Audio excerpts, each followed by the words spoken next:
বড় কোনো ঝড়ের আগে নিস্তব্ধতায় ডুবে আছে। দেশটির পুলিশ প্রধান দাবি করছেন পরিস্থিতি এখন সম্পূর্ণ নিয়ন্ত্রণে। কিন্তু প্রশ্ন হলো, তেহরানের রাস্তায় যে আগুন জ্বলেছিল তা কি সত্যি নিভে গেছে, নাকি আড়ালে চলছে আরও বড় কোনো সংঘাতের প্রস্তুতি? কেন ইরান সরকার সরাসরি আঙুল তুলছে আমেরিকা বা ইসরায়েলের দিকে?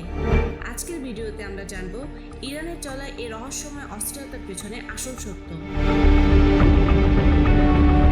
ইরানের সাম্প্রতিক উত্তাল পরিস্থিতির পর দেশ জুড়ে এখন শান্ত পরিবেশ বিরাজ করছে বলে দাবি করেছেন দেশটির প্রশাসন।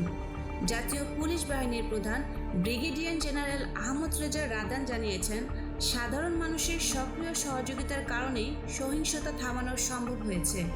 বিদেশি মদতে বড় ধরনের দাঙ্গার ডাক দেওয়া হলেও গত কয়েক রাত ছিল ইরানের জন্য সবচেয়ে শান্ত সময়। রাদান গর্বের সাথে দাবি করেন, জনগণই ছিল এই লড়াইয়ের সবচেয়ে বড় শক্তি। কিন্তু এই অস্থিরতার শুরুটা হয়েছিল কিভাবে? ইরান সরকারের তথ্য মতে এর মূলে ছিল আকাশচুম্বী মুদ্রাস্ফীতি আর মুদ্রার অস্থিরতা নিয়ে সাধারণ ব্যবসায়ীদের একটি শান্তিপূর্ণ প্রতিবাদ। তেহরানের অভিযোগ, যুক্তরাষ্ট্র ও ইউরোপীয় ইউনিয়নের কঠোর নিষেধাজ্ঞায় এই অর্থনৈতিক সংকটের প্রধান কারণ। তবে 8 জানুয়ারির পর পরিস্থিতি হঠাৎ মোড় নেয় ভিন্ন দিকে। শান্তিপূর্ণ আন্দোলনের সুযোগ নিয়ে মাঠে নামে কিছু সশস্ত্র গোষ্ঠী। তারা ব্যাংক, দোকানপাট, এমনকি ধর্মীয় স্থাপনাগুলোতেও হামলা চালায়, যাতে প্রাণ হারায় নিরাপত্তা বাহিনীর সদস্য সহ সাধারণ নাগরিকও।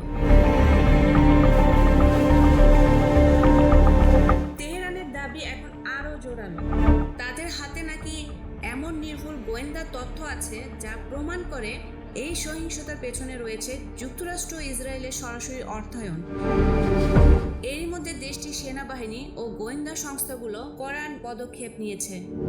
ফার্স প্রদেশে 3 জন নিরাপত্তা সদস্যকে হত্যার দায়ে 5 জন এবং কেরামান প্রদেশে বিস্ফোরক তৈরির অভিযোগে 6 জন দুর্ধর্ষ সন্ত্রাসীকে গ্রেপ্তার করা হয়েছে।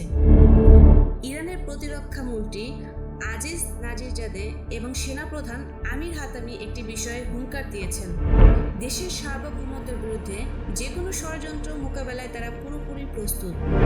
বিচার বিভাগও সাফ জানিয়ে দিয়েছে, যারা এই ধ্বংসাত্মক কর্মকাণ্ডে জড়িত তাদের কাউকে ছাড় দেওয়া হবে না। কিন্তু প্রশ্ন থেকেই যায়, প্রশাসনের এই কঠোর অবস্থান কি দীর্ঘস্থায়ী শান্তি ফেরাতে পারবে? আপনার কি মনে হয়, ইরানের এই অস্ত্রতা কি আসলে বিদেশিদের সাজানো নাটক? আপনার মূল্যবান মতামত কমেন্টে জানাতে ভুলবেন না। আন্তর্জাতিক রাজনীতির এমন সব ইনডেপথ নিউজ এবং বিশ্লেষণ পেতে আমাদের চ্যানেলটি সাবস্ক্রাইব করে বেল আইকনটি চেপে রাখুন।